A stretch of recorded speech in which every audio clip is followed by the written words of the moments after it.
ইন্নাল হামদালিল্লাহ আলহামদুলিল্লাহি নাহমাদুহু ওয়া নাস্তাঈনুহু ওয়া নাস্তাগফিরুহু ওয়া নাউযু বিল্লাহি মিন শুরুরি আনফুসিনা ওয়া মিন সাইয়্যাতি আ'মালিনা মান ইয়াহদিল্লাহু ফালা মুদিল্লা লাহু ওয়া মান ইউদ্লিল ফালা হাদিয়া লাহু ونشهد أن لا إله إلا الله وحده لا شريك له ونشهد أن محمدا عبده ورسوله صلى الله عليه وسلم وعلى آله وأصحابه أجمعين أما بعد فأعوذ بالله من الشيطان الرجيم إن الله لا يغفر أن يشرك به ويغفر ما دون ذلك لمن يشاء ومن يشرك بالله فقد افترى إثما عظيما ومن يشرك بالله فقد حرم عليه الجنة وما للظالمين من أنصار وقال تعالى فمن كان يرجو لقاء ربه فليعمل عملا صالحا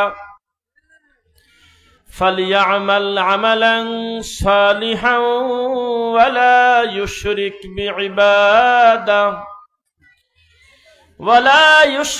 بعبادة ربه أحدا قال النبي صلى الله عليه وسلم لا تشرك بالله وإن قتلت وحرقت الحمد لله اللهم صل على محمد وعلى آل محمد كما صليت على إبراهيم وعلى آل إبراهيم إنك حميد مجيد اللهم بارك على محمد وعلى آل محمد كما باركت على إبراهيم وعلى آل إبراهيم إنك حميد مجيد الحمد لله ঘোরপালান যুব সমাজের উদ্যোগে 14তম ওয়াজ ও দোয়ার মাহফিলের স্থান হল ঘোরপালান বাইতুন নূর জামে মসজিদ মাদার শরীফ ও মাদ্রাসা মাঠ প্রাঙ্গণ চন্দনী রাজবাড়ী। উক্ত মাহফিলের সম্মানিত সভাপতি এবং দায়িত্বশীলরা যে যেখানে আছেন, বক্তা শ্রোতা সবাই আমরা আমার রবের শুকরিয়া আগে আদায় করি আলহামদুলিল্লাহ। শান্তি অবতীর্ণ হোক আল্লাহর রাসূলের উপরে, আল্লাহুম্মা সাল্লি আলাইহি আল্লাহুম্মা বারিক আলাইহি। কেমন আছেন সকলে?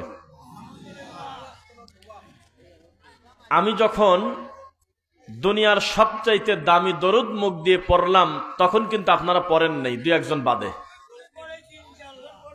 ওই তো আপনারা কয়েকজন বাদে, আপনাদের হাতে এটা পড়ার টাইম নাই। তার মানে আসল গোল্ডের থেকে সিটি গোল্ডটা বেশি চকচকা হয়ে গেছে। প্রচন্ড ক্ষুধার সময় যদি চানাচুর ভাজা মুড়ি এই সমস্ত 12 ভাজি খান, আসল খাওয়ার কোনো স্বাদ থাকে না, পেটটা ভরে গেছে। যেই দরুদ না হলে সালাত হবে না, নফল নামাজ হোক, ফরজ নামাজ হোক, সুন্নাত হোক, যাই হোক না কেন, পৃথিবীতে যেটার নাম সালাত, শুধুমাত্র জানাজার সালাত বাদে সমস্ত সালাতের আত্তাহিয়াতুর পরে দরুদ বাদ দিয়ে দোয়া মাসরা পড়া যাবে? কথা বলেন, যাবে? যেই দরুদ আমাদের উপরে বাধ্যতা করা হয়েছে, যেই দরুদ পড়লে বলা হচ্ছে মান সাল্লা আলাইয়া ওয়াহিদান সাল্লাল্লাহু আলাইহি আশার, কেউ যদি আমার নবীর প্রতি একবার দরুদ পড়ে আমি আল্লাহ 10টা রহমত দিয়ে দেব। শেষ হয় নাই? দাঁড়ান, শুধু রহমত দেব না, আমি আল্লাহ 10টা গুনাহ ক্ষমা করে দেব। সুবহানাল্লাহ। তাও হয় নাই, আমি আল্লাহ তার মর্যাদা 10টা বৃদ্ধি করে দেব। সুবহানাল্লাহ। এত বড় দামি দরুদ পড়লাম, কিন্তু খুব কম মানুষই আমার সাথে আপনারা পড়েছেন। এটা আপনাদের একক দোষ না, দীর্ঘদিন এই দামি জিনিসটাকে আমরা ঢেকে ফেলেছিলাম। নাউজুবিল্লাহ। কারণ দরুদের থেকে যেই সমাজে মিলাদের মূল্য বেশি, যেই সমাজে আল্লাহর রাসূলের থেকে, তার সাহাবায়ে কেরামের থেকে পীর ফকিরের মর্যাদা বেশি, এই সমাজে দরুদের দামের থেকে মিলাদের দাম বেশি তো হবেই। রাসূল সাল্লাল্লাহু আলাইহি ওয়াসাল্লাম একটি কথা বলেছেন, এই কথাটা যিনি বর্ণনা করতেছেন তার নাম হলো আম্মাজান আয়েশা রাদিয়াল্লাহু আনহা।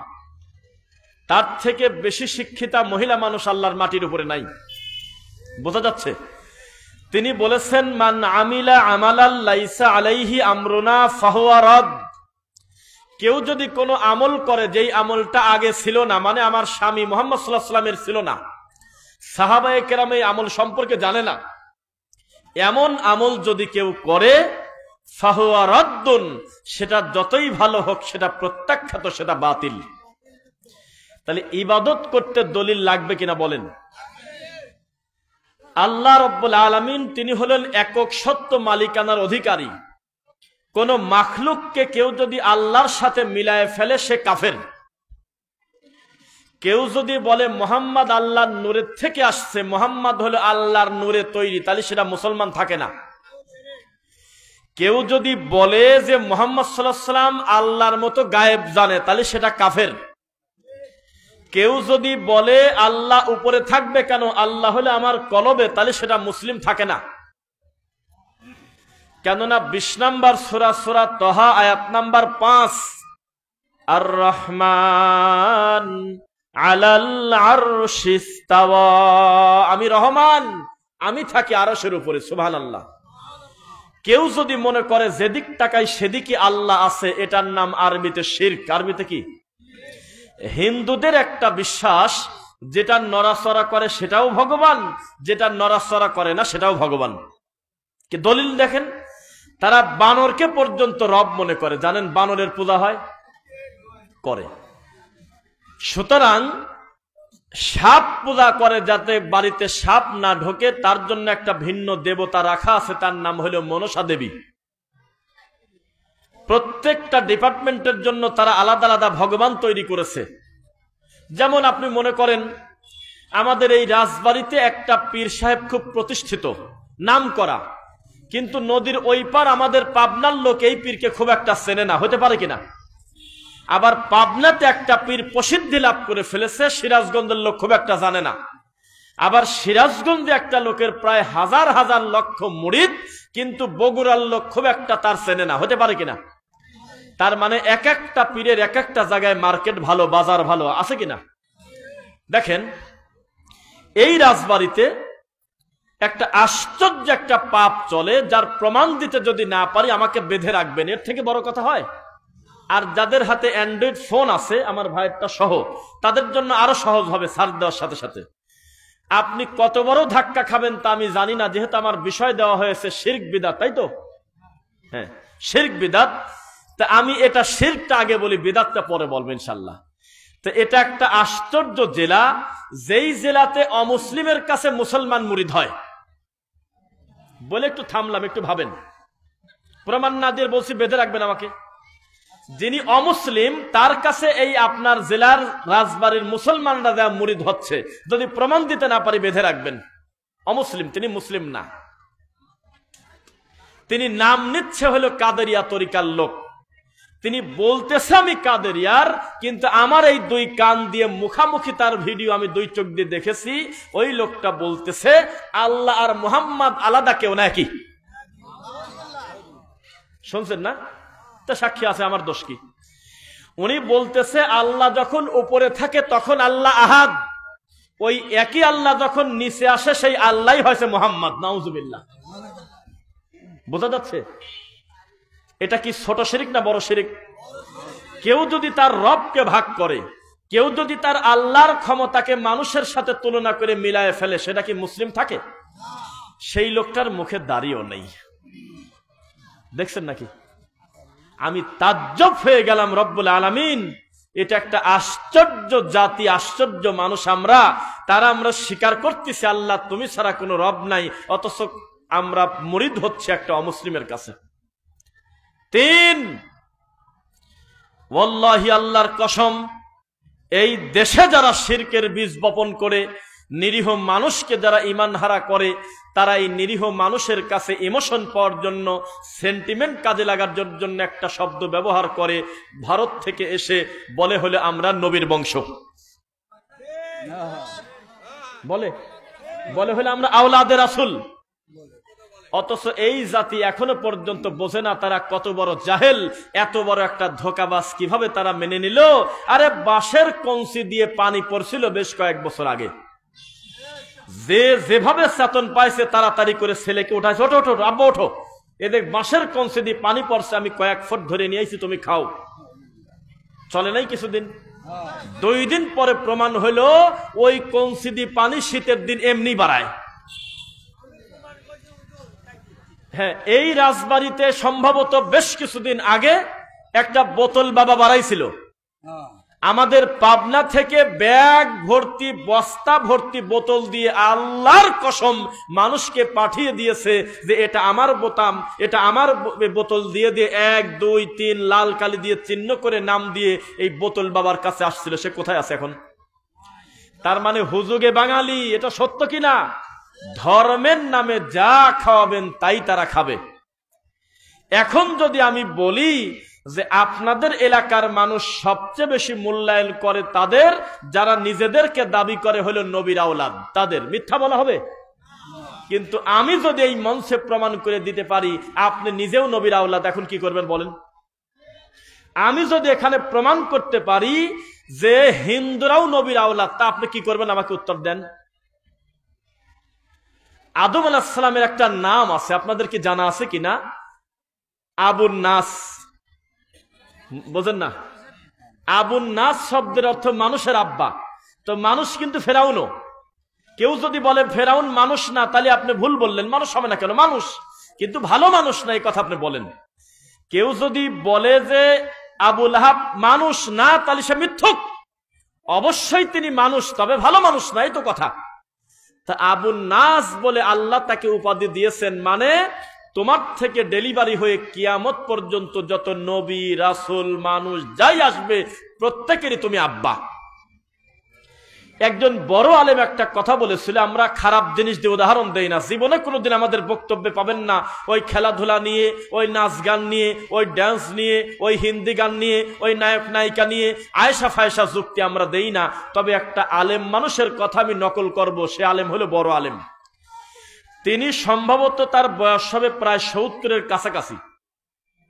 তিনি একটা মাহফিলে বললেন যে ইন্ডিয়াতে একটা কূপের ভিতর থেকে আওয়াজ আসতেছে জোরে জোরে।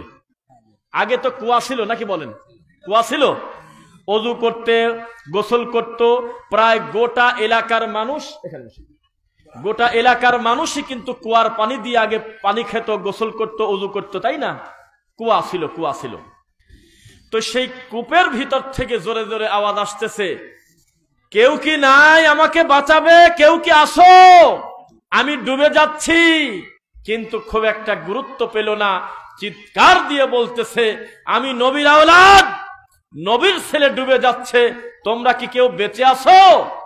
কথা শোনার সাথে সাথে যে যে অবস্থায় আছে, নবীর নাম শুনলে একটা মুসলমানের কলিজায় শান্তি লাগে কিনা বলেন? যেই নবীর নামটা পেছায় দিছে, তাড়াহুড়া করে বালতি ফেলা দিছে যায়, দড়ি বালতি ইট, যাতে ওইটা ধরে তাকে তোলা যায়। তো হ্যাঁ, বালতি যখন ফেলায় দিছে, তখন বালতি ধরে উঠে চলে আসার পর দেখা যায় যে মুসলমান নবীর বংশ, পীর ফকির আলেম তো বহু দূরের কথা, এটা হিন্দু মালায়ন। তখন তাকে বলা হইল, কিরে তুই এত বড় ধোকা দিলি কেন? আমরা তো দূর থেকে শুনলাম যে নবীর বংশ ডুবে যাচ্ছে, কে কোথায় আসো, আসো তাড়াতাড়ি আমাকে বাঁচাও। আমরা মনে করলাম আমরা জীবিত থাকতে একটা নবীর বংশ মরে যাবে, কোনোদিন আমরা তা মানব না, নবীর ছেলেকে আগে তোলো। তখন ওই হিন্দু একটা কথা মুখ দিয়ে বলছিল, সেটা হলো, আমি কি নবীর ছেলে না? জবাব আছে আর? আমার আব্বা কি আদম না? আমার মা কি হাওয়া না? কি জবাব দিবেন দেন এখন? এই জন্য আমাদের আব্বার নাম হলো আবুন নাস। ফেরাউনেরও আব্বা, মুহাম্মদ সাল্লাল্লাহু আলাইহি ওয়াসাল্লামের আব্বা, ইব্রাহিম আলাইহিস সালামের আব্বা। নাস মানে সাধারণভাবে সব মানুষকে বোঝায়, আবুন মানে আব্বা, আবুন নাস মানে মানুষের আব্বা। তবে বিচারের মাঠে ওই আব্বার সব সন্তান সুসন্তান হিসেবে উঠবে না, কিছু কিছু সন্তান উঠবে কুসন্তান হিসেবে। এই কুসন্তানের একটার নাম হলো ফেরাউন, আর একটার নাম হলো আবু লাহাব, একটার নাম হলো নমরুদ, একটার নাম হলো আবু তালেব। এইভাবে যত কাফের আর অমুসলিম আছে তারাও নবীর ছেলে, তবে সুসন্তান না। এই রাজবাড়িরই বহু মানুষের 3টা ছেলে।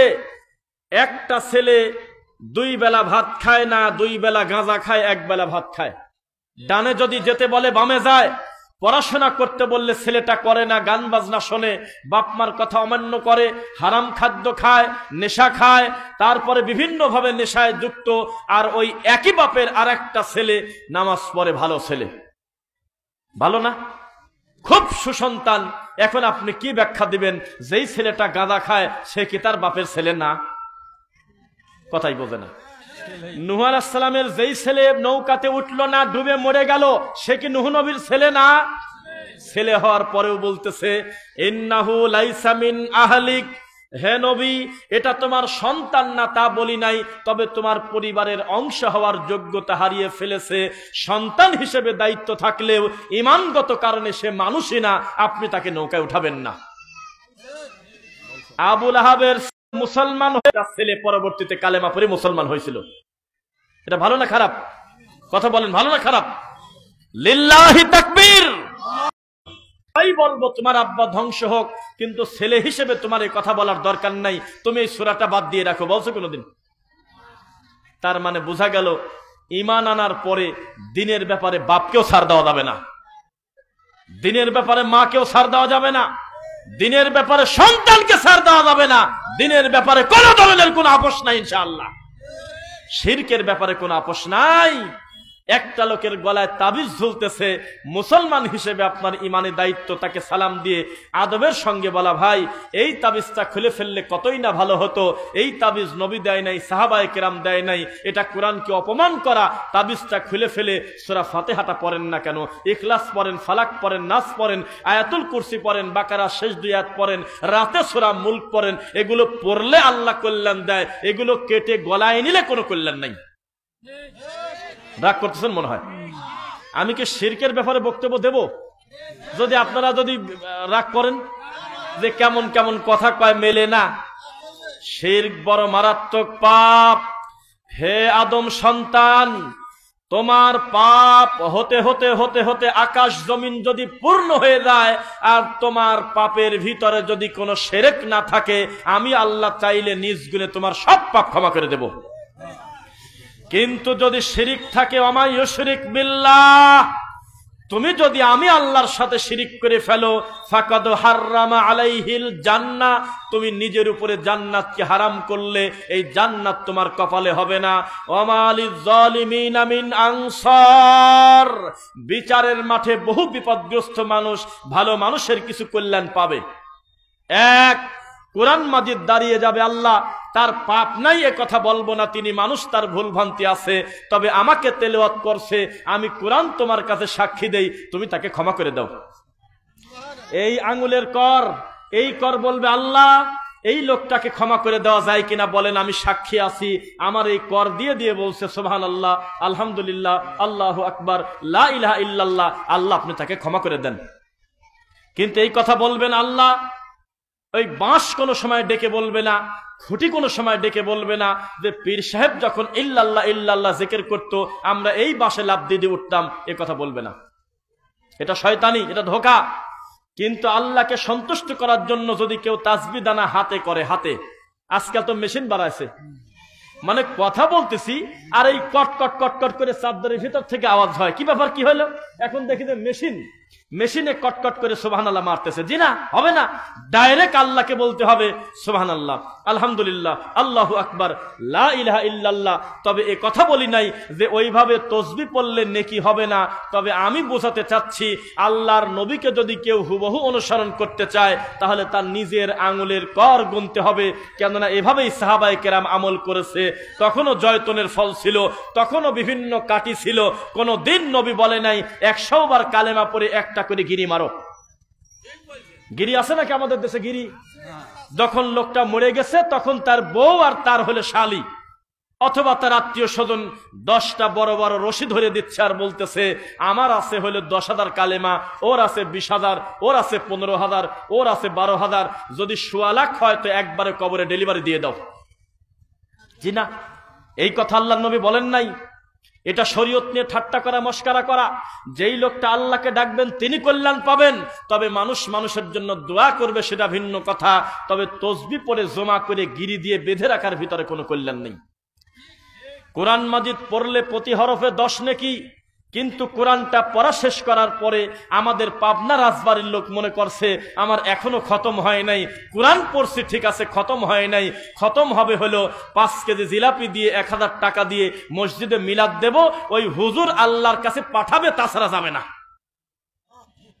তখন হুজুর মোনাজাতে বলতেছে, হে আল্লাহ, আব্দুল জব্বারের মেজো ছেলের বউ একটা খতম পড়ছে তার নানি শাশুড়ির জন্য, আপনি উপর দিকে নিয়ে নেন। তার আগ পর্যন্ত খতম ঝোলে নাকি বলেন? ঝোলে না? ঝোলে? জি না।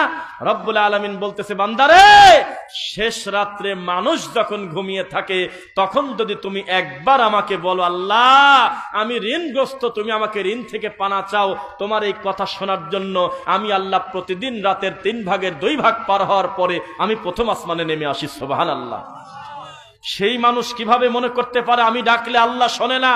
আমার একটা মানুষের মাধ্যমে বলতে হবে, এই চিন্তা তার মাথায় আসবে। আল্লাহ হুজুর মোনাজাতে বলতেছে, আল্লাহ ধান বিক্রি করতে গেলে ধানের ভিতরে চিটা থাকলে চিটা সহ ধান বিক্রি হয়ে যায়, মানে বুঝাচ্ছে আল্লাহ রব্বুল আলামিন বেগুনওয়ালা কবরের শাস্তির চিন্তা করো। প্রত্যেকে একা একা তার রবকে বলবে তার অপরাধের কথা, অনুশোচনা করবে আর কান্না করবে। এর নাম হলো মোনাজাত। সবাই মিলে কান্না করে হু হু করে প্রেসার দিলে এটার নাম আরবিতে হয় কি বলেন? এই শ্রোতারা তো সব জানেই দেখতেছি। সাবধান, রাসূলের পন্থার বাইরে পৃথিবীতে কোনো ভালো পন্থা নাই। কেউ যদি আমার নবীকে নিয়ে কটু মন্তব্য করে আমরা তাকে মুসলমান মনে করি না।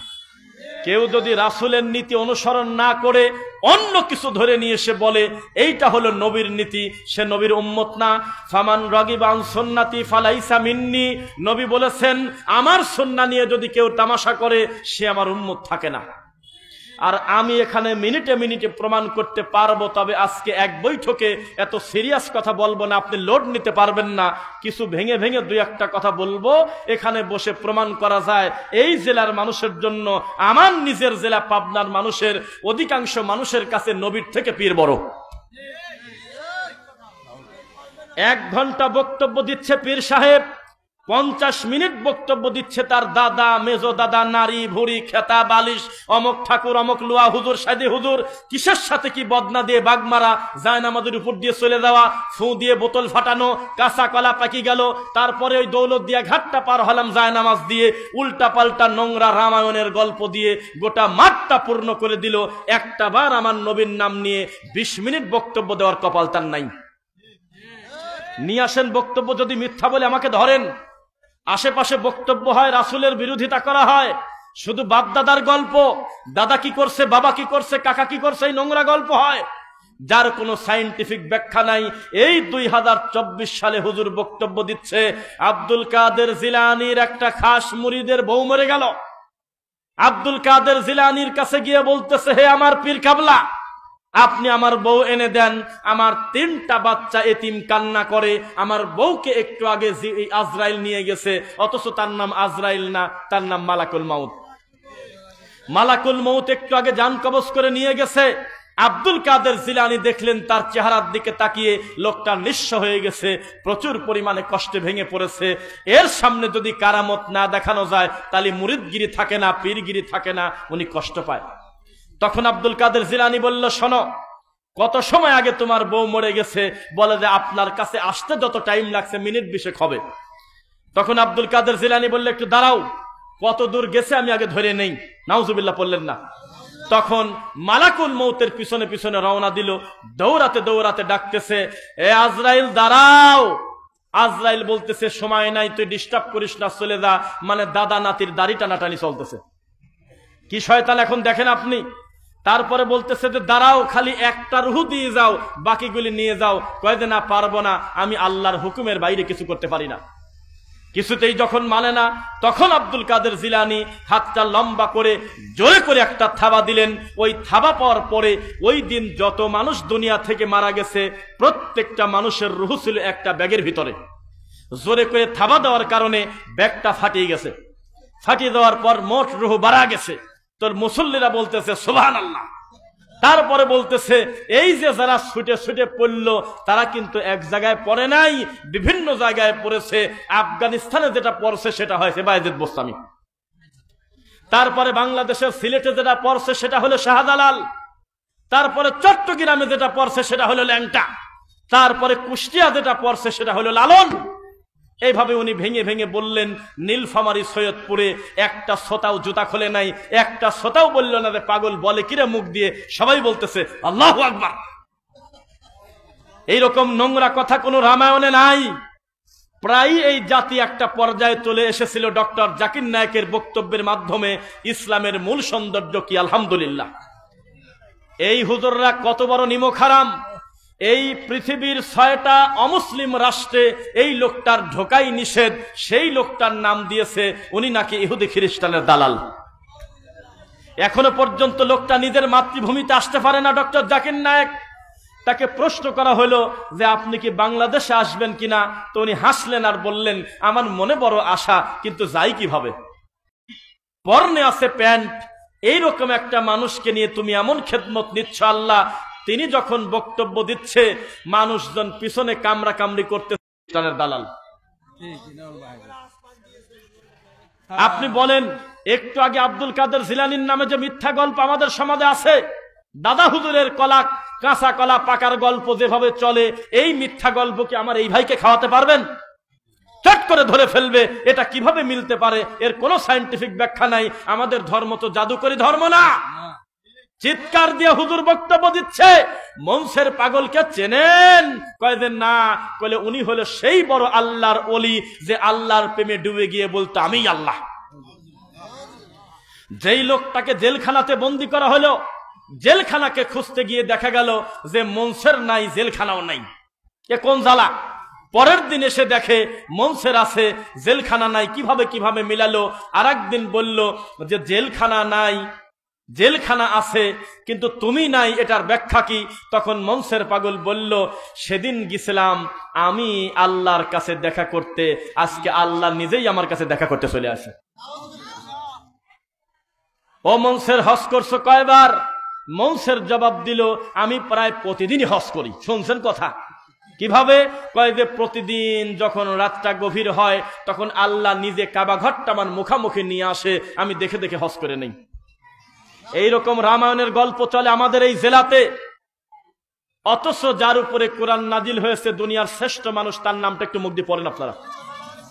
মুহাম্মদ সাল্লাল্লাহু আলাইহি সাল্লাম, আল্লাহর কসম, মদিনা থেকে পায়ে হেঁটে কষ্ট করে দিনের পর দিন পরিশ্রম করে নিজেই আসছে মক্কাতে হজ করতে। একটা মিনিটের জন্য কাবা একটু সরে গেল না। এত বড় দামি মানুষ আপনি একটু চুপ করে থাকেন, রাতটা একটু গভীর হোক, আবু জাহেলরা ঘুমিয়ে যাক, আমি আস্তে করে গোটা কাবাটা ধরে আপনার সামনে জিলাতে ভরা। এইরকম বক্তব্য আমাদের পাবনা, রাজবাড়ী, কুষ্টিয়া আসলেই মনে হয় কিনা? আল্লাহ হেদায়েত দিক, বলেন আমিন। একজনের নাম বলবো মুখ দিয়ে, বলেন তো সে কে? তার নাম হলো লুকমান। কে বলেন তো সে কে? কোরআন মাজিদে 31 নাম্বার সূরাতে এই মানুষটার নামে আল্লাহ একটা সূরাই দিয়েছে, সুবহানাল্লাহ পড়েন। তার নাম ছিল লুকমান। কেউ বলেছেন তিনি নবী, কেউ বলেছেন যে নবী কিনা তা শিওর না, তবে আবদান সালিহান, তিনি যে আল্লাহর একটা নেককার বৎস। লা তুশরিক বিল্লাহ, এই ব্যাপারে তোমার সাথে আমার আপোষ নাই, খবরদার তুমি তোমার আল্লাহর সাথে শিরিক করবে না। ইন্না শিরকা লা যুলমুন আযীম, এই পৃথিবীতে শিরকের থেকে বড় জুলুম পৃথিবীতে হতে পারে না।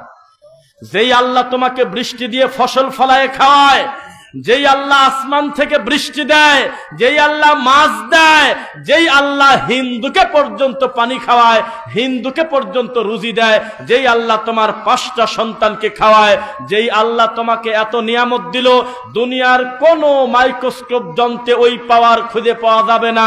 মানুষের চোখের ভিতরে আল্লাহ যে অনুভূতি শক্তি দিয়েছে, এক জিহ্বার ভিতরে মানুষের কত ধরনের স্বাদ দিয়েছে আল্লাহ, হাত দিয়েছে নিয়ামত, পা দিয়েছে নিয়ামত, এত বড় সম্পদ পাওয়ার পরেও আল্লাহর একটা দাবি যে আমার বান্দা ভুলেও যাতে আমার সাথে শিরিক না করে, এটা কি তার উচিত হয় নাই? এই রব্বুল আলামিন আমাদের কাছে পান যে আমরা তার সাথে শিরিক করব না, এটা আমার আল্লাহ আমার কাছে পায়। আমি যদি এটা না করি আমি জুলুম করলাম কিনা বলেন? জুলুম করলাম কিনা? আপনি মনে রাখবেন সব পুকুরে মাছ নেই, সব পুকুরের অবস্থা ভালো না। কিছু পুকুরটা পুরোটা সে আছে হলো একেবারে কচুরি পানাতে পূর্ণ করা, ঠিক কিনা? এমন কচুরি পানা, এটা ভালোভাবে পরিষ্কার না করা পর্যন্ত মাছও ছাড়া যায় না, এটা পরিষ্কার না করা পর্যন্ত গোসল করা যায় না, ওযু করা যায় না, পানি নেওয়া যায় না। তারপর সার্বিক দিক থেকে বিপদ আছে কিনা?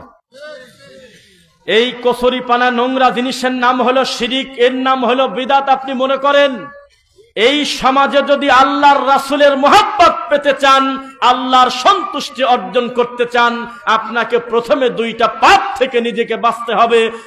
1 বিদআত, 2 শিরক। এই 2টা পাপ থেকে যদি বাঁচেন, প্রথম পাপটা যদি ছেড়ে দেন নবীকে সন্তুষ্টি করা হলো, দ্বিতীয় নাম্বার পাপটা যদি ছেড়ে দেন আল্লাহকে সন্তুষ্টি করা হলো। বিদআত করলে আল্লাহ অসন্তুষ্ট হন, ওই লোকটার ইবাদত কবুল করেন না। আর যদি শিরিক করে মানুষ, তাহলে তার অতীতের নেকি আমার আল্লাহ বরবাদ করে দেয়। আমার মনে বড় আশা, আমার মনে বড় শখ, আমি রফিক বিন সাইদ এই আশা পূরণ করতে পারবো কিনা আমি জানি না। বিশাল বড় একটা পীর, যার আছে হাজার হাজার লক্ষ লক্ষ মুরিদ, এই পীর সাহেবকে আমার ডান পাশে বসায় রাখবে, উঠে গেলে খবর আছে, চুপ করে বসে থাকবে, তার মুরিদরাও কম বেশি থাকবে, ভিডিও চালু থাকবে, আর আমাকে বিষয় দেবে। 1 থেকে 2 ঘন্টা বক্তব্য দেব পীর মুরিদির আজব লীলা। এই বিষয়ে আমি বক্তব্য দেব বিদআত এবং শিরকের ব্যাপারে। আমি আশাবাদী এই পীর আশেপাশে খালি বিষের বোতল খুঁজবে, আমি শুনবো না, বিষ খেয়ে মরে যাব। তখন তিনি বুঝতে পারবে যে কিভাবে তাওহীদের জয় হয়। আমাদের বক্তব্য কাউন্টার দিয়ে 2 মিনিট বক্তব্য দেওয়ার তার কোনো ক্ষমতা থাকবে না। তবে আমরা উঠে চলে যাওয়ার সাথে সাথে বলবে ওরা হলো খ্রিস্টান। কাছে থাকলে কোনো বাপের বেটা এসে কেন বলে না এই এলাকায় আমি যে মানহাজটা ফলো করি তার সংখ্যা সবচেয়ে কম, অথচ আমাদের বিপরীতপন্থী ভাইয়েরা কোন দিন জুমার নামাজের 1 খুতবায় বেদাতি হুজুর আবার মোট উল্টে দিয়েছে। নির্লজ্জ বেহায়া, সুদ মেনে নিয়েছে, জেনা ব্যভিচার মেনে নিয়েছে, মানতে মানতে মসজিদের সিঁড়ির উপরে জেনা করতেছে হুজুর, নাম দেশে হিল্লা বিয়ে। দেখছেন না? না, হুজুরের নাম মনে হয় ইসমত আলী আশেকি, নারীর আশেক। এই জোকারের কাছে গিয়ে বলতেছে 1 বৈঠকে 3 তালাক দিছি, বউকে কি করব? কয়দের তাড়াতাড়ি আর একটা লোকের সাথে বিয়ে দাও, আর উনি সহবাস করবে, তারপর আবার ফেরত নিও। তো বলে যে তাহলে লোক জানাজানি হবে, আশপাশে তো সেরকম কাউকে খুঁজে পাই না, কয়দে আমিই করতেছি। 2 ঘন্টার জন্য বিয়ে করে আল্লাহর ঘর মসজিদের সিঁড়ির পাটাতনের উপরে এই সঙ্গম করে সহবাস করার পরে তারপরে যার বউ তাকে ফেরত দেছে। এই নোংরা কাজ গাদীপুরে ঘটছে, সত্য না মিথ্যা? এই খবর যদি কোনো হিন্দু শোনে, ও তো প্রথমেই বলবে মনে চাইছিল মুসলমান হব, দরকার নাই 3 মাস পর পর দুর্গার সামনে, কালীর সামনে, ভগবতীর সামনে নারকেল ফাটানোই ভালো। এটা কিভাবে ধর্ম হতে পারে? একটা লোক 1 বৈঠকের আগে 3 তালাক দিল আর তালাক হয়ে গেল, আর যদি তালাক হয় তো হুজুর ওই মহিলার সাথে সঙ্গম করলো কেন? এটা শরীয়তের কোন নিয়ম? এটা কোন ধর্ম হতে পারে? অথচ 1 বৈঠকে 3 তালাক দিলে সবচেয়ে বিশুদ্ধ মত হলো 1 তালাক হবে। তারপরেও যদি আপনাদের দৃষ্টিতে 3 তালাক হয়ে যায়, তাহলে ওই মহিলা যদি অন্যত্ব বিবাহ করে, ওই লোকটাকে যদি মিটানো হয় তুই কিন্তু বিয়ে করে ছাড়িয়ে দিস, তাহলে বিয়ে হবে না। বিয়ে করবে স্বাভাবিক গতিতে, সংসার চলবে, একদিন 2 দিন 20 বছর 50 বছর হতে পারে, আবার 20 মিনিটও নাও টিকতে পারে, আল্লাহর ইচ্ছা। কোনো একদিন যদি মনে করে এই স্ত্রী আমার রাখলে সংসারে হচ্ছে না কাজ, এই স্ত্রীকে আমি রাখতে পারবো না, শরীয়ত সম্মত কারণ আছে, তখন ওই স্ত্রীকে যদি তালাক দেয়, আর আগের স্বামী যদি যায় বলে আমি সিরিয়ালে 1-এ আছি, আমার আবার ফেরত নাও, তখন তিনি বিয়ে করতে পারে।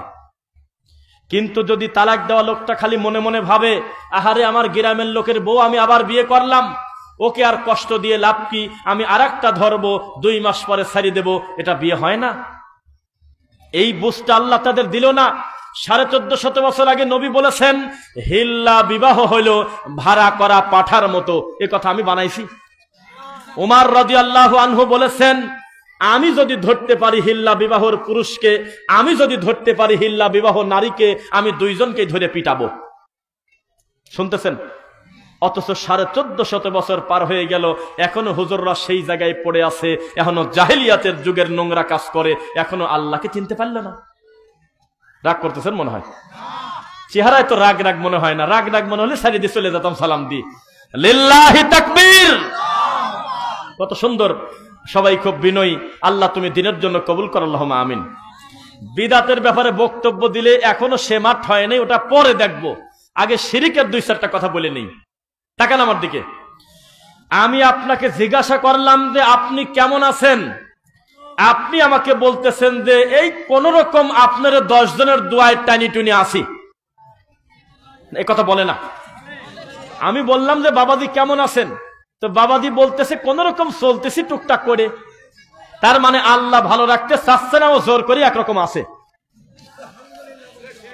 যদি হাসপাতালের বেডেও শুয়ে থাকে, ওই অবস্থায় নিঃশ্বাস যদি চালু থাকে, জিহ্বা যদি চালু থাকে, জবান দিয়ে কথা যদি বের করা লাগে, প্রথম শব্দ মুখ দিয়ে বলবে আলহামদুলিল্লাহ আলা কুল্লি হাল, আমি সর্ব অবস্থায় আমি ভালো আছি আলহামদুলিল্লাহ। কেননা আমি তো হাসপাতালের বেডে একটু পরে রিলিজ হয়ে যেতে পারি। আমার পাশের বেডে একজন আছে, তার ওপেন হার্ট সার্জারি করা লাগতেছে, বুকটা ফাড়া। আরেকজন আছে চোখ নাই, আরেকজন আছে দুনিয়ার কোন শব্দ তার কান দিয়ে শুনতে পারে নাই। তার থেকে তো আল্লাহ ভালো রাখছে। খাই না কিছু চাটা ইচ্ছে দেন, ভাইজান কি দেন, খান, অসুবিধা নেই, ঠিক আছে চা খান। কথা বুঝতে পারলেন? তাহলে পরিস্থিতি যেমন হোক, আমরা যখন আপনাকে বলবো আপনি কেমন আছেন, কি বলতে হবে? আর যদি বলেন যে আপনার 10 জনের দোয়ায় আসি, তার মানে আল্লাহ ভালো রাখে নাই, আমাদের সবার দোয়াতে ভালো আছে। এটা অন্যায় নাকি বলেন? 2, আমি আল্লাহকে বলতেছি আল্লাহ 3টা মেয়ে দিয়েছো, আমি সন্তুষ্ট হয়ে গেছি তোমার নবীর দৃষ্টিতে, আমি তার সঙ্গে জান্নাতে যাব। আমি যদি ভরণ পোষণ করে যদি ভালো করে বিবাহ দিতে পারি, তাহলে আপনি আর আমি একসঙ্গে জান্নাতে যাব। এ কথা আপনি বলেছেন, সুবহানাল্লাহ। তবে হে আল্লাহ, মানবিক একটা দুর্বলতা চিন্তা তো সবার থাকে, সয় সম্পত্তি আছে, সবকিছু আছে, তবে আমার একটা ওয়ারিশ নাই গো আল্লাহ, আমাকে আপনি একটা ছেলে দেন, বলা যায় না?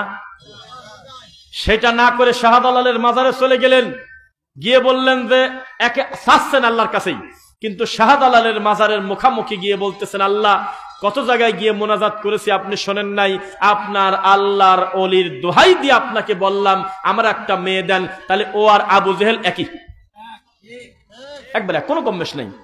কারণ নিচে যে শুয়ে আছে, কিয়ামত পর্যন্ত চেষ্টা করলে একটা বাক্য তাকে শোনানো যাবে? আজকে ভাঙিয়ে বলবো নাকি সব বক্তব্য? মাজার হইল ছোটখাটো মাজারের নাম নেব না, যাতে কেউ না মনে করে যে মনে হয় স্পেসিফিক আমাদের পর রাগ করে বলতেছে।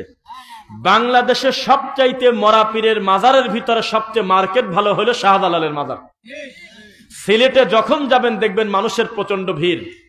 আল্লাহর কসম আমি গেছি, যদি মিথ্যা বলি আল্লাহ আমার বিচার করবেন, এই এতগুলো মানুষের সামনে আমি গেছি।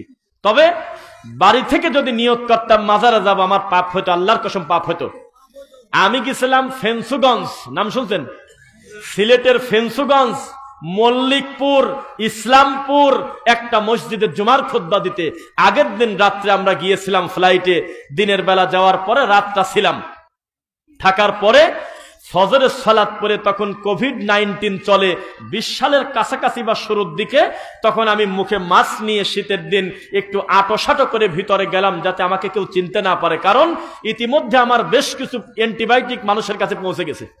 একটু আতঙ্কে ছিলাম।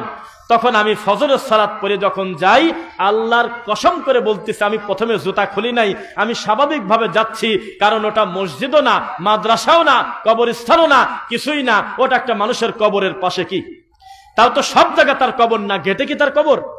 কবর রয়েছে এক পাশে। আমরা কবরের পাশ দিয়ে জুতা যখন নিয়ে যাবো, দাঁড়ান দাঁড়ান দাঁড়ান, ভুলে গেছি, মসজিদে জুতা পাই দিয়ে গেলেই বা কি লস আছে? মসজিদে তাতেই বাকি জুতা পাই দিয়ে যাওয়া যায় না? খালিফুল ইয়াহুদা ওয়ান নাসারা, হে নবী ইহুদি খ্রিস্টানের বিপরীত করো। সাল্লু ফি নিআলিহিম, জুতা পাই দিয়ে নামাজে দাঁড়াও। ইহুদিরা বেশি ঢং করতে গিয়ে ওই দূর থেকে জুতা খোলে। আপনি জুতা পরেই সালাত পড়েন, তবে জুতার নিচে ময়লা থাকলে ভিন্ন কথা। আর তখন তো বালু, এভাবে ঝাড়া দিলে যে কোনো ময়লা চলে যায়। কিন্তু এখন টাইলস, এই উন্নত কার্পেটের উপরে জুতা পাই দিয়ে আপনি যাবেন, এটা আমরা চাই না, দরকার নেই। কিন্তু নবীর সময় গিয়েছে, হাদিসটা আপনাকে বলি, সহিহ বুখারীর হাদিস। কেউ চ্যালেঞ্জ করুক, আমি তাই চাই, আমি দেখায় দেবো, বলবো কি আপনার মোবাইল আপনি বের করেন। সাল্লু ফি নিআলিহিম, জুতা পাই দিয়েই সালাতে দাঁড়াও। তবে আল্লাহর নবীর নামাজের ভিতরে রানিং অবস্থায় একবার জুতা খুলে ফেলছে। জুতা খোলার পরে তার পিছনের সাহাবীরাও জুতা খুলে ফেলছে। তো নবী সালাম ফেরানোর পর বলল, কি ব্যাপার, তোমাদের পাও খালি কি কারণে? তার মানে নবী তো আর আল্লাহ না, তিনি তো আর গায়েবের মালিক না। তিনি দেখতেছে জুতা পরে নামাজ পড়ে অন্য সময়, কিন্তু এখন জুতা নাই কেন? তো বলতেছে, আল্লাহর নবী আমরা ঠিক পাইছিলাম, আপনি নামাজের ভিতরে জুতা খুলে ফেলছিলেন, তা আপনাকে যেহেতু অনুসরণ করতে হবে, আমরাও পায়ের জুতা খুলে দিছি। তখন নবী সাল্লাল্লাহু আলাইহি ওয়াসাল্লাম বললেন যে না, এটা তো বেশি বাড়াবাড়ি হয়ে গেল। আমার জুতার নিচে ময়লা আছে, এটা কনফার্ম করেছেন আল্লাহর জিবরাইল। তিনি এসে আমাকে বললেন, আপনার জুতার নিচে ময়লা আছে, জুতাটা খুলে ফেলেন। তখন আমি খুলে ফেললাম। তোমাদের জুতার নিচে কি ময়লা? দুই, আমার নবীর বিরোধিতা কিভাবে চলে দেখেন। জানাজার নামাজে ইমাম ঘোষণা দিয়ে জুতা খোলায়, জুতা খুলে ফেলেন। আচ্ছা, আরেক দল লোক আছে, তারা বলতেছে কি লা ইয়ামুতু ফিহা ওয়ালা ইয়াহইয়া, মানে মরেও না বাঁচেও না। কয় যে জুতা খুলবও না, আবার পায়েও দেব না, জুতার ভিতর থেকে পাও বাই করে জুতার উপরে পাও দিয়ে থুই দেয়। আমি এই রোগীর দিক টাকা ভাবি, আল্লাহ এ কোন পাগল, কও তো জ্বালা। জুতা যদি উপরেই পাও দেব তো ভিতরে থাক, উপরে পাও দেয় না, না দেয়, এ কোন পাগল বলেন? কেউ কিছু বলে না। তবে ছোটখাটো নাপাকি যদি জুতার নিচে থাকেও, তো আল্লাহ মাটিকে বলতেছে মুতাহহির। আলেম ওলামা আছেন, মুতাহহির মানে হলো যে অন্যকে পাক করতে পারে। মাটি নিজেও পাক, আবার অন্যকেও পাক করতে পারে। পানি পারে না? তা পানি পারে কিনা? এখন কথা, বারবার হাঁটা চলা ঘষা মাজা করলে পায়ের নিচের নোংরা ময়লা সেটা আর থাকেও না। তা আমার সে কথা না। বলেন তো আমি কোন বিষয় ছিলাম? তো শাহজালালের মাজারে যখন আমি যাচ্ছি, তখন আমার পায়ে জুতা। তো সেই জুতা নিয়ে যখন আমি যাচ্ছি, তখন মনে হচ্ছে, তাকান আমার দিকে, তখন মনে হচ্ছে আমি কোন মুরব্বী মানুষের মাথার উপরে পাও দিয়ে মনে হয় যাচ্ছি, পিছন থেকে কারেন্টের শর্ট মারছে। কি হলো? জুতা খোলেন। আল্লাহর কসম, জুতা খুলে একটা পাশে রেখে যখন যাব, তখন বলতেছে দাঁড়ান, 20টা টাকা দেন, জুতার গলায় রশি দেব। কেউ চ্যালেঞ্জ করলে খুশি হতাম যে এই কাম হয় কিনা। তখন আমরা আমার ভাই বলতেছে আমিও গেছিলাম। ভাইটার নাম কি? এখানে আছে মনে হয় নাম, না? আচ্ছা আচ্ছা, মুন্নাফ ভাই, উনি বলতেছে আমি নিজেও দেখছি, গেছি আলহামদুলিল্লাহ।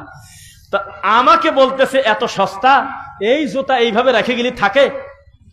শাহজালাল কি চুরি চুরি ঠেকাবে পারে রে? শাহজালাল হলো ছেলে দেয় মেয়ে দেয়, জুতা চুরি ঠেকাতে পারে না। 20টা টাকা নিল, জুতার গলায় রশি মারি দিয়েছে তালা। পরবর্তীতে আমরা যখন ঘুরলাম, ঘুরে যখন আসি, তখন দেখি যে মন্দিরের প্রসাদ দেয় না, ওই রকম কিছু বাতাসা টাতাসা প্যাকেট করে ওগুলো মানুষের হাতে দিচ্ছে, আর কম বেশি কিছু না কিছু টাকা মানুষ হাদিয়া দিচ্ছে। কিন্তু আমরা 1 টাকাও দেই নাই। তবে যেই লোকটা আমাদের ওইটা দিল, ওই প্রসাদ, তার মুখের দিক তাকানো গেল না, একেবারে মুখটা শুকিয়ে গেছে। নিয়ে এখানে লিখেছেন মাজার শরীফ। আল্লাহ আমাকে এই ক্ষমতা দেয় নাই, এত বড় ঠেকা আমার না, আমি এই গ্রামের মানুষ না যে আমি নাম ধরে ধরে বলবো এই মাজারের অমককে ধরো, অমককে দিয়ে আমার কাম নাকি। আমি শুধু আপনাকে মুখ দিয়ে বলি, শাহজালাল রহিমাহুল্লাহ তিনি মারা গেছেন, আল্লাহর কসম আমি স্বীকার করতেছি তার প্রতি আমাদের সুধারণা, তিনি মনে হয় ভালো মানুষ ছিলেন, কারণ তার কর্ম আল্লাহর কাছে পৌঁছে গেছে। এই বেদাতি হুজুররাই বক্তব্য দিয়েছে শাহজালাল রহমতুল্লাহ আলাইহি গৌর গোবিন্দর বিরুদ্ধে সারা জীবন জিহাদ করছে। এই বক্তব্য দেয় আর মাজারের সিন্নি খায়। এ কোন পাগল, কোন তো জ্বালা। এই শাহজালাল রাহিমাহুল্লাহ সত্যি যদি কবরে একটু জীবিত থাকতেন, আজও সিলেটে আল্লাহর কসম আগে জুতা চুরি করা আলাদের পিঠের চামড়া তুলে দিত, যে আমি এনে নিচে শুয়ে আছি আর তুই কত বড় বিয়াক্কিলি, কত দূর থেকে আমার ভালোবাসার লোকজন আসে মনের কথা বলার জন্য, আর তোরা জুতা চুরি করিস। তার মানে লাগতো। 2, ওই মাজারের আশপাশে শিকল বাবা, ডব বাবা, বদনা বাবা, খেতা বাবা, কত ধরনের বাবা তার শেষ নাই, আছে না? শিকল একজনের গায়ে দেখলাম, কত মনটা জানি না, শিকল প্রচুর। তোনাকে বলা হলো যে শিকল কেন, তো বলে যে বাবা এর ভিতরে রহস্য আছে, এই শিকল 30 কেজির বেশি ওজন, তুমি পারবে নিতে? একটা ভিডিও আছে, আপনারা দেখেছেন কিনা, আমাদের বক্তব্য তো দেখেন। আমি একটা মাজারে গিয়েছি, সেই মাজারের ওই উপরে লেখা পাগলা বিবি রহিমার মাজার। সেই মাজারের ভিতরে যা দেখি একটা লোক পাটের বস্তা গায়ে দিয়ে আছে। শুনছেন কথা, বোঝেন? কিসের বস্তা? পাটের বস্তা। সত্যি করে বলেন তো দেখি, এমনি কোন পোশাকের থেকে পাটের জিনিসটা একটু গরম বেশি না? পাটের জিনিস গায়ে দিয়ে আছে, অথচ সেদিন ছিল খুব গরমের দিন। আমি তাকে জিজ্ঞাসা করতেছি, ভিডিও এখনো আছে, যে ভাইজান এইটা পড়ছেন কেন? তখন আমাকে উনি জবাব দিচ্ছে, উপরের আদেশ আছে। কিসের আদেশ আছে? তাই আমি বললাম যে ভাঙি কন, উপরে তো আল্লাহ থাকে, ইবলিসও থাকে, ক্লিয়ার করে কন। আল্লাহ বস্তা নিতে বলছে, কথা কয় না। আমি বললাম যে এটা দিয়ে ইবলিস তোমার চোখে পেশাব করছে, তা তো আমরা জানি। এত বড় গরমে মানুষ খালি গায়ে বাঁচে না, আরে পাগল হলে বস্তা গায়ে দিছে। আবার আমি জিজ্ঞাসা করার পর লজ্জা পাওয়া বাদ দিয়ে বলতেছে উপরের ইশারা আছে, কেবলা জানের হুকুম ইজাজত আছে। এই হলো আমাদের দেশের ধর্ম। শাহজালাল রহমতুল্লাহ আলাইহি মৃত্যুর পরে আল্লাহর কসম 1 সেকেন্ডের জন্য কোনো মানুষের কথা শুনতে পারে নাই। শাহজালাল রহমতুল্লাহ আলাইহি যদি সত্যি যদি কোনোদিন একটু সুযোগ পেতেন 5 মিনিটের জন্য, এগুলো বলাও ঠিক না, আল্লাহ গায়েবের মালিক, যদি পেতেন মনে করি উপরে 1 আছে, মনে করেন না অনেক কিছু, মনে করি শাহজালালকে যদি বলা হতো 5টা মিনিটের জন্য তুমি ভিতর থেকে ওঠার সুযোগ পাইতে, একটা লাঠি হাতে করে একবারে পিঠের চামড়া তুলে দিত গাঁদাখোরদের। তুই এখানে গাঁদা টানতেছিস আর আমি নিচে গাঁদার গন্ধে টিকতে পারি না। 2, সঙ্গে সঙ্গে লক্ষ কোটি টাকা দিয়ে আল্লাহর কাছে কান্না করে ওই মাজারে যে সমস্ত ভিক্ষুক আছে, প্রত্যেক ভিক্ষুকের অন্তত 2 তালা বাড়ি করে দিত। প্রত্যেক ভিক্ষুকের একটা ব্যক্তি। এর থেকে লজ্জার কিছু আছে? তাহলে শিরিক তো কেবল কয়েকটা বলছি, আরো কি বলবো? হ্যাঁ, আমি ভাই বাবাদের দিকে তাকাবো, দেখি উনি এগুলি বলবে, কারণ এই বিষয় জানে। আমাদের দেশে দেখবেন যে মিলাদের অনুষ্ঠানের শেষে বা বিভিন্ন মাহফিলের শেষে পীর ফকিররা বা এমনিও তাদের খলিফারা বা হুজুররা মোনাজাত করে, হয় আল্লাহ আল্লাহ অমক পীর সাহেবের ওসিলায় তুমি করো, আমাদের হাতটা কবুল করো। তারপরে বলতেছে আমাদের কলব মুতাজ্জিহা আসি, বিভিন্ন কিছু নাম বলে বলে লোকের হাওলা দেয় না, বিভিন্ন আল্লাহর ওলিদের নাম নেয়, নিয়ে বিভিন্ন নাম বলে বলে তারপরে বলতেছে আল্লাহ তুমি কবুল করো। যাদের নাম নিয়েছে মাঝখানে, তারা যদি প্রত্যেকেই সত্যি আল্লাহর প্রিয় বান্দাও হয়, আমার আর আপনার অসুবিধা আছে? শাহজালাল যদি জান্নাতুল ফেরদাউসে যায়, আপনার সমস্যা আছে? বরং আমরা দোয়া করব, আল্লাহ যেই লোকটার প্রতি এত বড় জুলুম করতেছে এই পীর ফকিররা, আল্লাহ তুমি তাকে ক্ষমা করে জান্নাতুল ফেরদাউস দিও। হে আল্লাহ, যেই আব্দুল কাদের জিলানীর নামে মিথ্যা রামায়ণের গল্প বানাইছে, তার বাপ নাকি একটা বড়ই খেয়ে 18 বছর গোলামি করছে, না কয় 12 বছর মতান্তরে, তাই না? আচ্ছা 18 ধরলে আমার সমস্যা কি আছে? 12 অথবা 18। আরে গল্প তো রামায়ণের গল্প, তা কম বেশি কি পাপ আছে নাকি? তো সেখানে লেখা যে নদী দিয়ে একটা কি ভেসে যাচ্ছিল। আরে একা কোন কে কমিটির লোকের দিয়ে বলাই, আমি পরে পেশার পড়বো নাকি? কি শ্বেত ফল মানে কি? আর আপেল বড়ই, একটা বড়ই ভেসে যাচ্ছিল। তো বড়ই ভেসে যাওয়ার পর আব্দুল কাদের জিলানী বাপ পেটের ক্ষুধায় তিনি একটা বড়ই তুলে গালে দিয়েছে। খাওয়ার পরে তিনি মনে করলেন, আহারে আমি তো মালিকবিহীন একটা ফল খেয়ে ফেললাম, এটা তো আমার হকে না। তখন তিনি ফল খেয়ে মনে করলেন কোন দিকে যাব, তখন তিনি স্রোতের উল্টা দিকে গেলেন, কারণ ফলটা উল্টা দিক থেকে ভেসে আসবে। যেতে যেতে যেতে যেতে যেতে যেতে বহুদূর যাওয়ার পরে দেখলেন একটা বড়ই গাছ হলো নদীর কাছাকাছি অথবা আপেল গাছ। তখন তিনি মালিককে নক দিলেন, আসসালামু আলাইকুম ওয়া রাহমাতুল্লাহ, বাড়িতে কেউ আছেন? কাজে আসি। কি হয়েছে? বলে আমি মারাত্মক একটা পাপ করেছি, আপনার হক নষ্ট করে ফেলেছি, আমাকে আপনি ক্ষমা করেন। কি করলে? বলে যে আমি একটা বড়ই খেয়ে ফেলেছি, নদীতে ভেসে যাচ্ছিল, তো সেই ফল আমি খেয়ে অন্যায় করেছি, আমার ধারণা এই ফলটা আপনার গাছেরই হবে, আমাকে ক্ষমা করেন। তখন আব্দুল কাদের জিলানীর বাপের এই কথা শুনে ওই বড়ইওয়ালা বলল, তুমি একটু দাঁড়াও, আমি ভিতর থেকে আসি। ভিতরে গিয়ে বাড়ির লোকজনের সাথে আলোচনা করতেছে, এ তো কঠিন মাল খুঁজে পেলাম রে, এই জিনিসের জন্য কোনোদিন কেউ মাফ চায়? 10 থেকে 30 হাজার কোটি টাকা গায়েব করছে দেশ থেকে, এখনো তো অনুতপ্ত হয় নাই। রাগ করতেছেন মনে হয়? বেস্তি বেস্তি কিছু না পায় প্রায় ইউনিয়ন পরিষদটাই বেঁচে দিয়েছে, এখনো পর্যন্ত কাঁদে না। আরে ভাসি যাওয়া বড়ই খাসে পাগল আছে আমার কাছে রে, এ তো জিনিস রে। তখন মনে মনে ইচ্ছা পোষণ করে নিল একটাই মেয়ে, দেবই আল্লাহর ওলির সাথে বিয়ে। তখন মেয়েটাকে বুঝতে দেয় নাই, কাউকে জানতে দেয় নাই। তো বলছে, আমি হিসাব করে দেখলাম বাবা, এমন পাপ তুমি করছো যেই পাপের ক্ষমা হয় না অন্তত 18 বছর গোলামি ছাড়া। তখন সে বলল, অসুবিধা নাই, তবুও যদি আমি পাপ মুক্তি হই, আমি 18 বছর গোলামি করব। এখন আপনার কাছে আশ্চর্য লাগতেছে, তবে এই গল্প খুব স্বাভাবিকভাবে মানুষ মেনে নিত আজকে থেকে মাত্র 20 বছর আগেও। এটাই ছিল জালসার বক্তব্য। এই হরিণ বাঁধার গল্প, এই মনসের পাগলের গল্প, এই বুড়ি হলে কাঁটা দেওয়ার গল্প, এই সমস্ত আয়েশা ফায়েশা গল্পই ছিল এক সময় জালসা মাহফিলের বক্তব্য।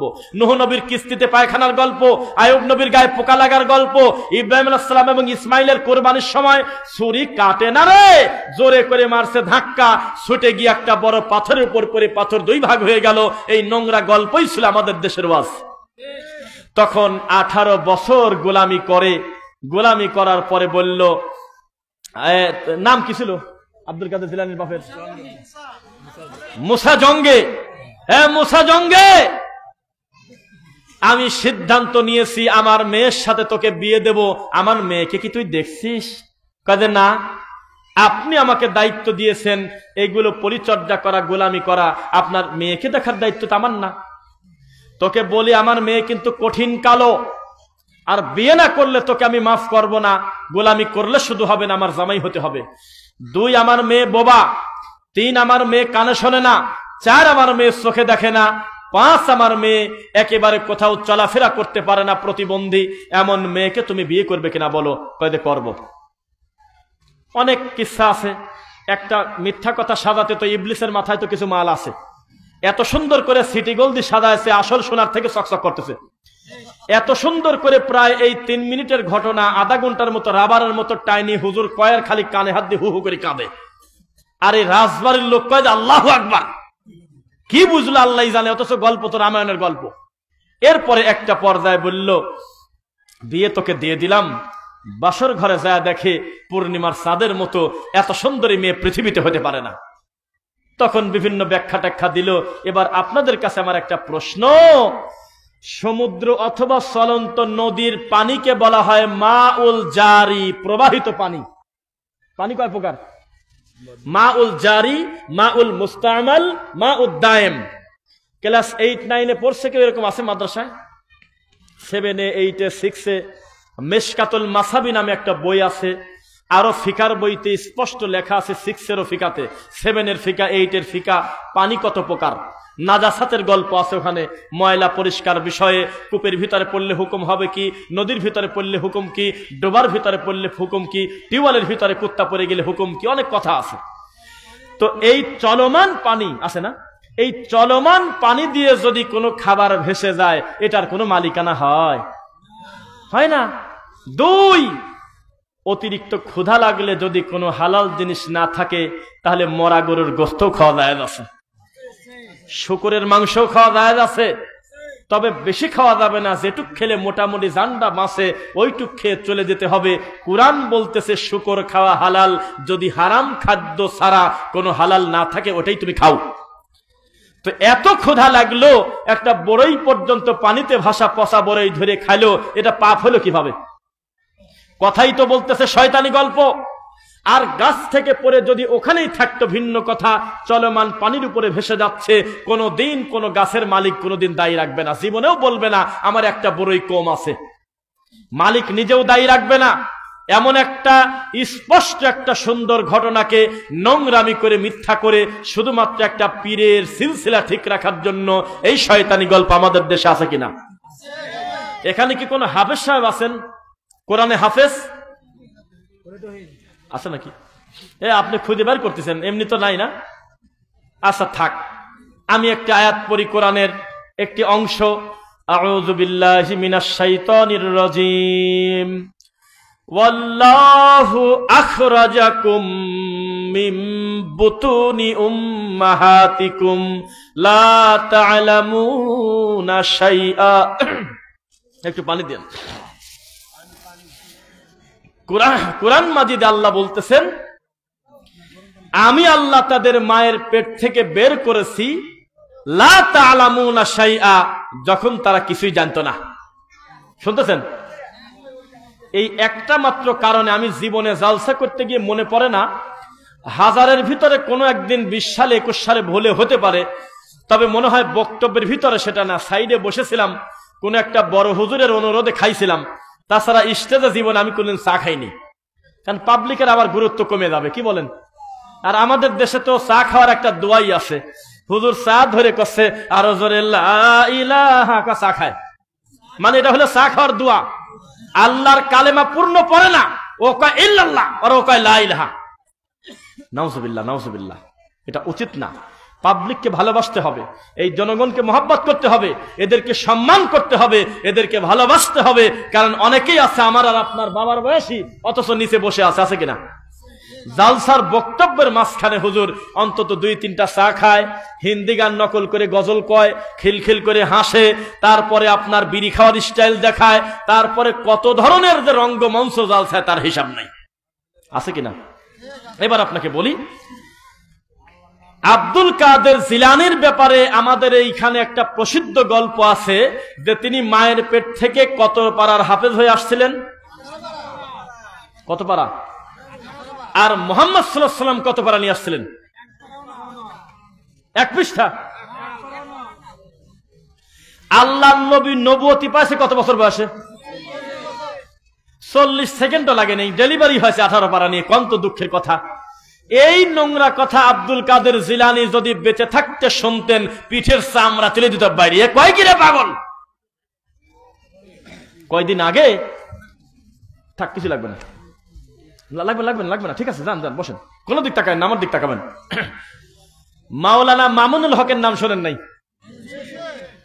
তিনি যদি আজকে এখানে বক্তব্য দিতে আসতেন ঘোষণা দিয়ে, তাহলে আসরের পরে এই প্যান্ডেলের ভিতর আপনি ঢুকতে পারতেন না, এত বড় বক্তা। সেই মানুষটা বসে আছেন আর উপস্থাপক তাকে প্রেজেন্ট করতেছেন। এখন আপনাদের সামনে বক্তব্য দিবেন তিনি, যিনি হলো আল্লামা শাইখুল হাদিস আজিজুল হক রহমতুল্লাহ আলাইহির ছেলে শাইখুল হাদিস আল্লামা মামুনুল হক। তিনি কে জানেন? যাকে আমি গত রাত্রে স্বপ্নে দেখছি। আল্লাহর নবীর ডান পাশে বসে আছে হলো আল্লামা আজিজুল হক, মামুনুল হকের আব্বা। তখন কিন্তু তিনি বসে, উপস্থাপক পাম দিচ্ছে আর কি। তারপর বলতেছে যে আমাকে ডাক দিচ্ছে হে নাসির, মানে ওই নাম আবার বলে দেয় যে আমি ওই যে 4 নাম্বার বার হজ করতে যে জায়নামাজ আইছিলাম সেটা কই, মানে হজ যে 4 বার করছে এটা বলতেছে। যে জায়নামাজ ওইটা কই যেটা 4 নাম্বার বার হজে গেলাম। এই পাগল আবার বলতেছে মামুনুল হক সাহেবের সামনে, আমাকে ডেকে বলতেছে আল্লাহর নবী আর তার হইল পাশে দাঁড়ায় আপনার মামুনুল হকের আব্বা আজিজুল হক, এ নাসির তুই আমার ছেলেকে বলে দিস, সুযোগ পাইলে কালকে বলে দিস যে আমি ছিলাম শাইখুল হাদিস, আমি মরার পরে বর্তমান জামানায় তিনি আর শাইখুল হাদিসের পর্যায়ে নাই, তিনি শাইখুল ইসলাম হয়ে গেছে।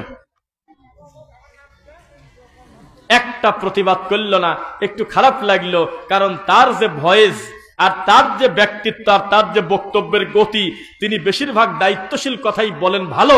তখন যদি আমরা খুশি হতাম, যদি এই পাগলের ঘাট ধরে ধাক্কা দিয়ে ফেলা দিত, তা খুশি হতাম রে। এভাবেই তো মানুষ মানুষ পূজা করে, এভাবেই তো নবীকে বলছে আপনি হলে আল্লাহর ছেলে ঈসা আর আপনার মা মরিয়ম হলো আল্লাহর বউ। এ কথা কোরআনে আছে কিনা? আছে কিনা?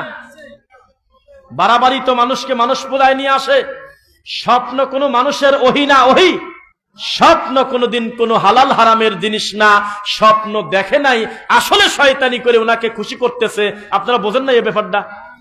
অথচ তার খুশি করার জন্যই নাসির মৌলবী এই শয়তানিটা করলো।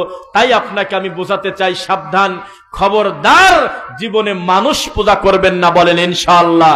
লিল্লাহি তাকবীর। অনেক সময় তো বক্তব্য দিচ্ছে, আমাদের সম্মানিত পরবর্তী আলোচক তাকে আবার জানায় রাখবেন উনি কি আসছেন না?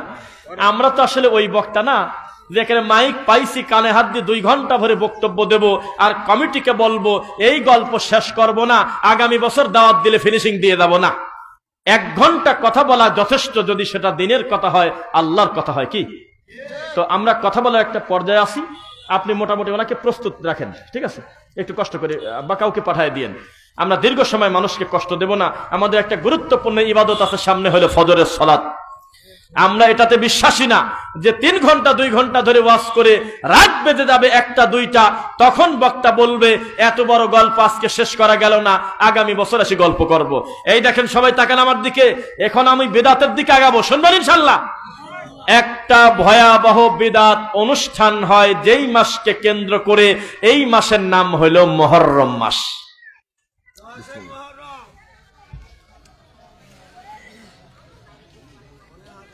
পানির কালার খেজুরের রসের মতো।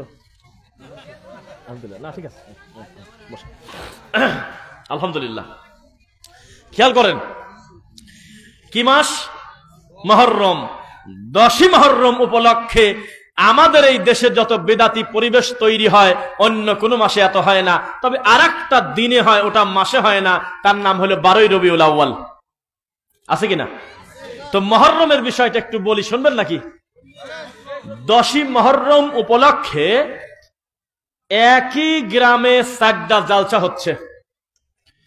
10ই মুহররম উপলক্ষে আমি জিজ্ঞাসা করে নেই, বাবাজি এই গ্রামে মসজিদ কতগুলো আছে? মসজিদ না, মানে এই মহল্লার ভিতরে গোটা চন্দনীতে 20-30টা 50টা মসজিদ আছে। চন্দনীতে নাই? চন্দনী একটা ইউনিয়নের নাম, অনেক শত শত। এই শত শত মসজিদের ইমাম শত শত মুসল্লিকে বলল আগামীকালকে চাউল দিবেন আর 20টা করে টাকা দিবেন। কিসের? কয় মুহররমের সিন্নির জন্য। বলে না? বলে 20টা করে 50টা করে টাকা আর হাফ কেজি করে 1 কেজি করে চাউল দিল, খিচুড়ি রান্না করে সবাই খেলো, মিলাদ পড়লো আর বলল এটা মুহররমের উপলক্ষে ওয়াজ। প্রত্যেকটা হুজুর মুহররমের ফজিলত বর্ণনা করলো। বাইরে থেকে বক্তা এসে তিনিও ঘন্টার পর ঘন্টা মুহররমের ফজিলত বর্ণনা করলো। মানুষ কান্নায় একেবারে ঘড়ি ঘড়ি করে পড়ে গেল। আর এই বক্তা বলতেছে 10ই মুহররমের যে ফজিলত, এই ফজিলত বর্ণনা করা 1 বছরে সম্ভব না, আগামী বছর এসে আবার বলবো। তাহলে কাহিনী ছোট না বড়? কাহিনী ছোট না বড়? কিন্তু আমি এই বৈঠকে প্রমাণ করব 10ই মুহররমের ওয়াজ হলো 1.5 মিনিট। কেউ চ্যালেঞ্জ করেন হাত তুলে। 10ই মুহররম উপলক্ষে উম্মতে মুহাম্মাদির করণীয় হলো 1.5 মিনিট। এই 1.5 মিনিটের ওয়াজটাকে 1.5 ঘন্টা না, 150 ঘন্টা না, 1,500 ঘন্টা ধরে বক্তব্য হচ্ছে 64টা জেলায়।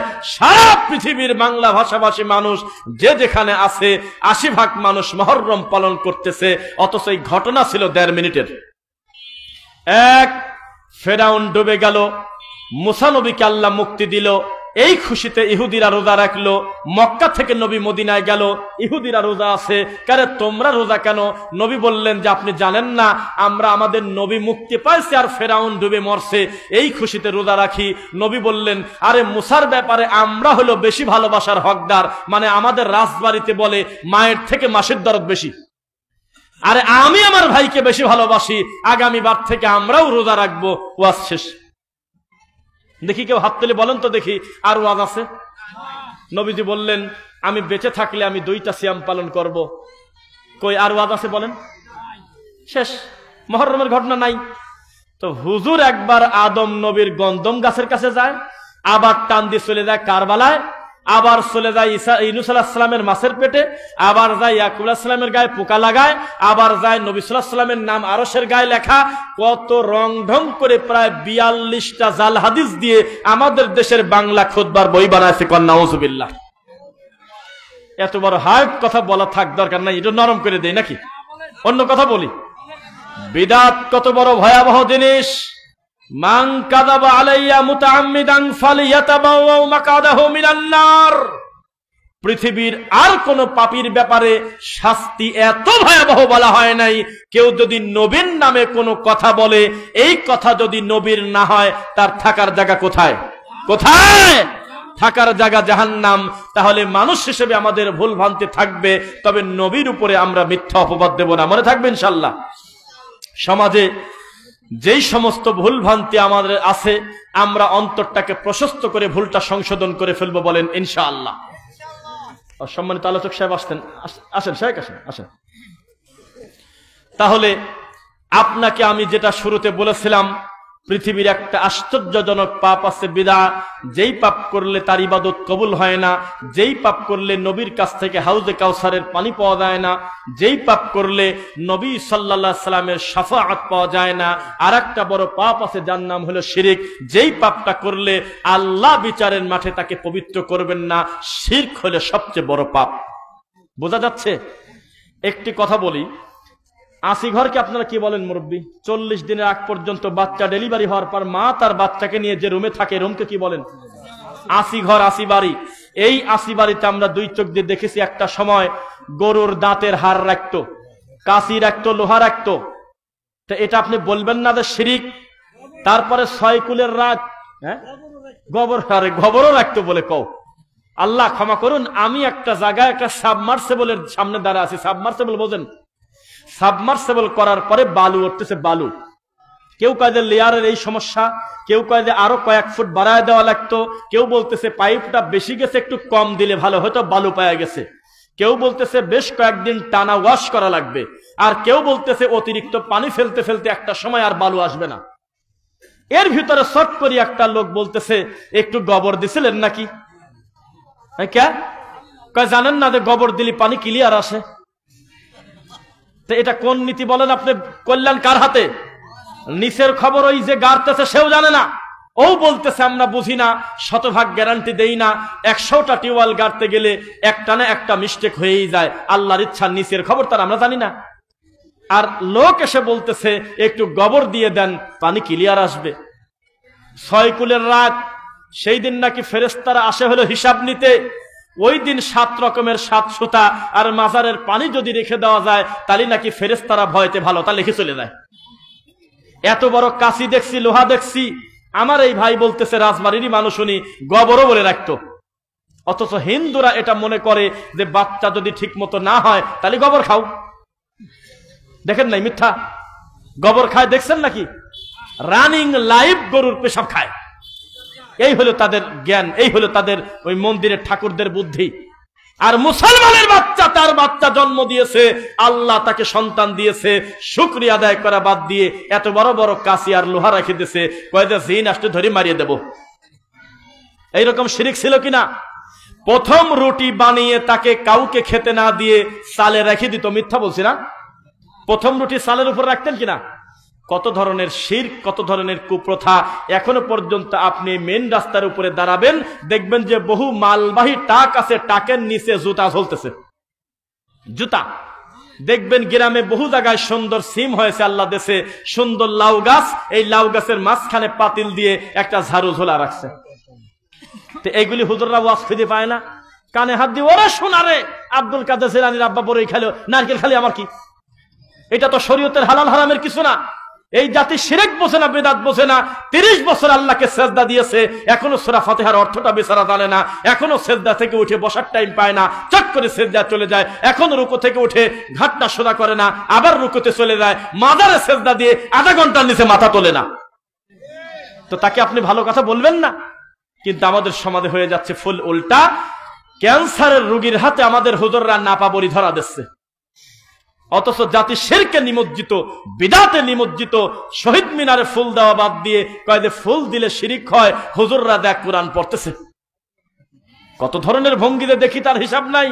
মোনাজাত করে মূর্তি উদ্বোধন করেছে এই বাংলাদেশের হুজুররা। নতুন সিনেমা মুক্তি পাবে আগামী শুক্রবার, এই জন্য নায়ক নায়িকাকে নিয়ে এই মোনাজাতের শুভ মুক্তি উপলক্ষে কল্যাণের জন্য মোনাজাত করছে। সাক্ষী আছেন কেউ? এই তো হুজুর, এই সব কাজের জন্য আল্লাহ পাঠিয়েছেন। আমানতের খেয়ানত করবেন না।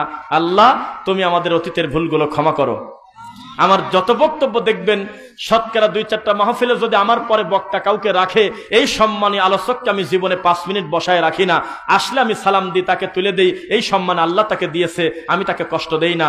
আল্লাহ আমাদের আসা যাওয়ার সফরটা তুমি নিরাপদ করো। আল্লাহ আল্লাহ আমাদের প্রিয় কামরুজ্জামান ভাই, এরপরে পরিচয় হয়েছে আমাদের জিহাদ মন্ডল ভাই, আমাদের মুরব্বী বাবাদিকে পূর্ণ সময় কাছে পেয়েছি।